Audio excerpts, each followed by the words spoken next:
So guys, before we get into today's video, I want to ask you guys to hit that subscribe button, and when you hit that subscribe button, a little bell is going to pop up. Hit that bell notification, select all, that way every time I put out a video it'll pop up in your notification. Also, if you look just a little further down, you'll see a little box that says share, and it would mean a lot to me if you guys would hit that button, you know, share to Facebook or you know, whatever social medias you guys use. It really helped me out, and so I just wanted to say thank you for watching, thank you for being here, and let's get into the video.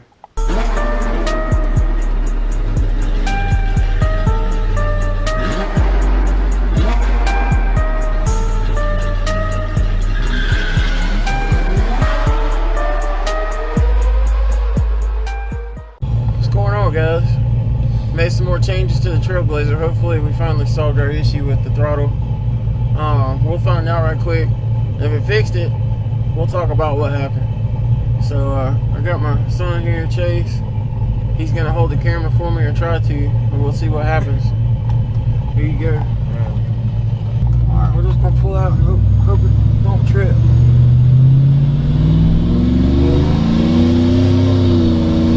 Oh yeah.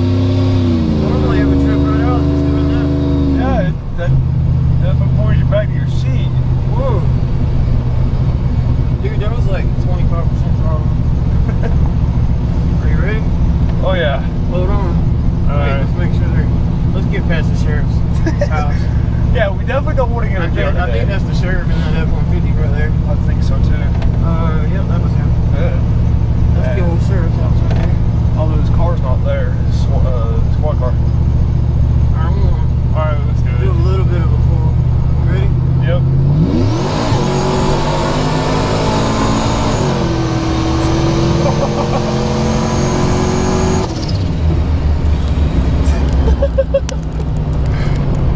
So what are your thoughts on that? It wasn't bad. It's breaking up a lot in mid-range. Definitely takes you out of your seat. Once it gets over about, I won't say about 5,000 RPM, you can definitely feel a lot more power.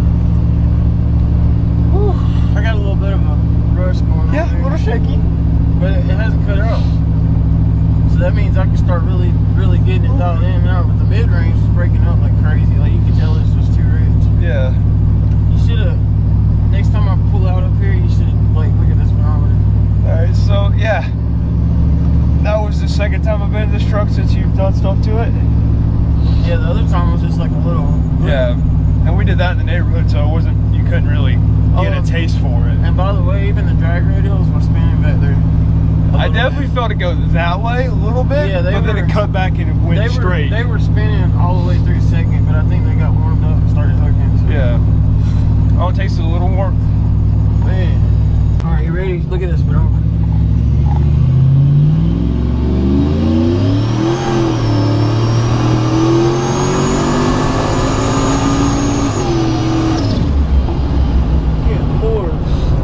Definitely a big jump that time. But you feel how it's kind of breaking up? Yeah. And then when it gets to about 5,000 RPMs, I mean, it just hits the seat. So the tune's definitely off mid-range, like a lot. But I don't dare look. It's fun. I don't dare look at the turbo. That was actually first, second, and like half a third gear. Woo, son. That's the problem about having cars that go fast when you have a sheriff that lives right down the road from you. He's like, you don't want to do anything when he's home. Not a deputy, like the sheriff. Yeah, the county sheriff, and you don't want to do anything. The man. The boss hog of where we live. I was hoping like a Camaro or something would be coming up this hill, but there is nothing. Not a lot of people come out today.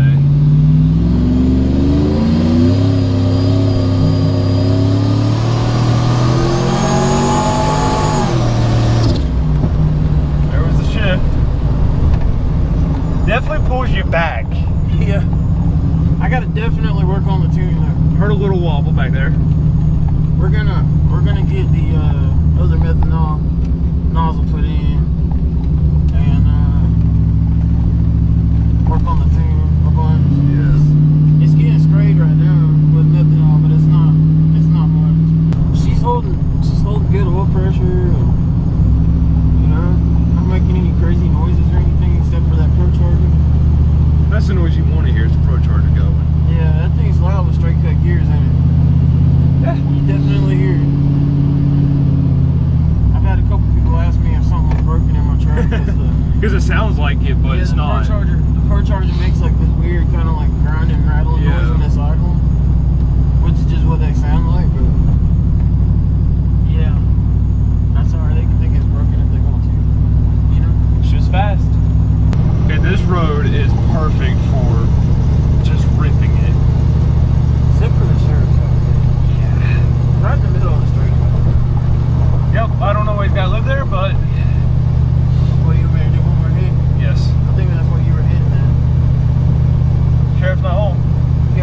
you can definitely feel the tires go. But you know, with those tires, the Nidos, I don't think it would actually do. the Nidos on the back, like it doesn't do anything. It just spins. Yeah, I don't think it could do what these drag tires can do. Nope. These are 315s. Next time I get tires, I might get some 325s. Like we're to a point now where we can really actually start dialing it in. Yeah. Like it's working now. Everything's working. It's not cutting out. It's not doing anything stupid. It's sort of tuned. But now we can really dial it in. Yeah. And get it to where everything's, you know, maximized and get everything just the way we need it. And you know, now I can actually use the two-step and all that good stuff. You can definitely see where these things were digging. This thing was squatting all the way down the road. That's 35 pounds of pressure right there. She was getting in it. Sticky. I like it. Alright guys, so here's what was going on with the computer in the truck, the Trailblazer. So I was having issues actually for quite a while with the throttle and the tap module and all that stuff.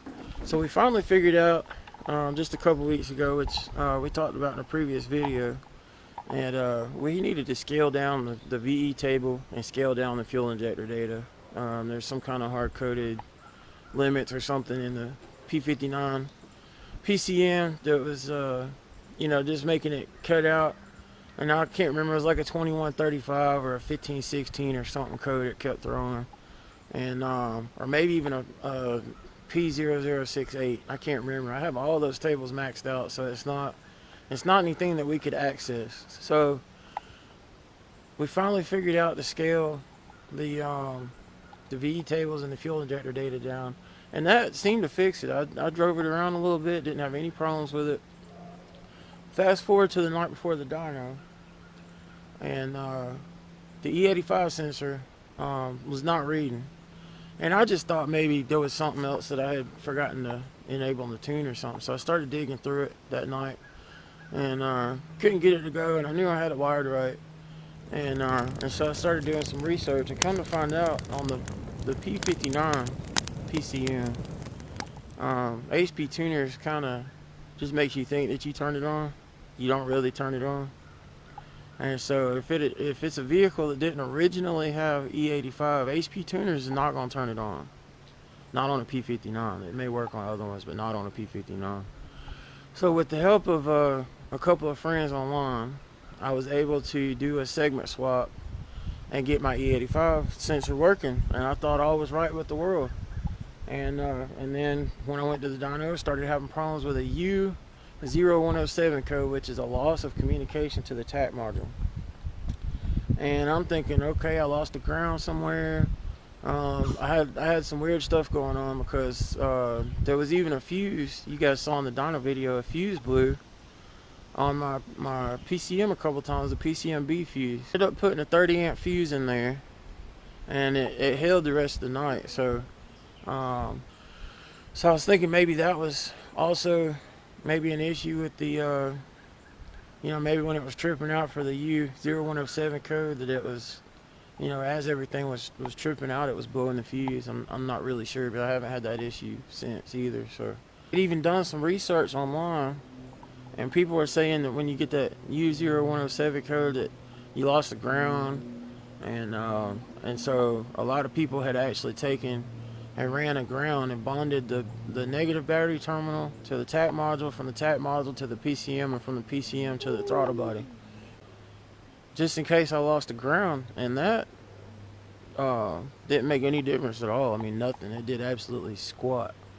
So at that point, I'm pretty much thinking, okay, it has to be something to do with that segment swap, because I was not having any issues before the segment swap. What he did for me is he took my tune before I did the segment swap, and he used, I want to say it was TunerCat, but he used another software and went into the tune and enabled the E85, so I didn't have to have that segment swap. And that's what I did this morning. I dumped that in there, and it's running perfect again.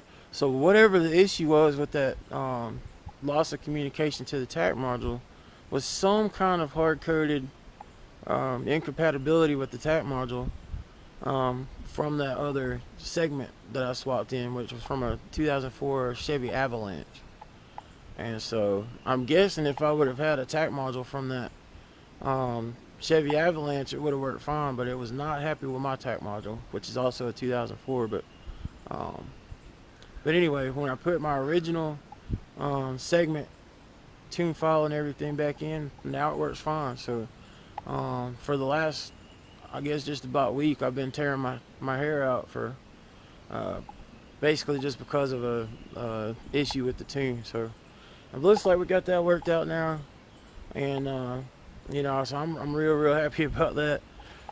This has just been a long time of fighting with this thing. I was even just really right on the fence about going ahead and ordering a Terminator X Max, and I had talked to them on the phone about everything I needed for that, and I just wanted to have my ducks in a row in case, like, this was pretty much my last resort. If this didn't work, that's what I was gonna do. I was just gonna go to a Holly system. So it saved me about $1,500 this morning. So but you know, we'll see how things go. Got another methanol nozzle to put in. I know I've mentioned that a couple times, and I'm putting bigger jets in there, and I got to drive it a good bit, try to get my E85 content up a lot, because it's only at 47% right now, and obviously the higher the better. So as soon as I can get that stuff pretty high and get my methanol and everything done, you know, I'm gonna work on the tune a little bit myself, but I want to run back down there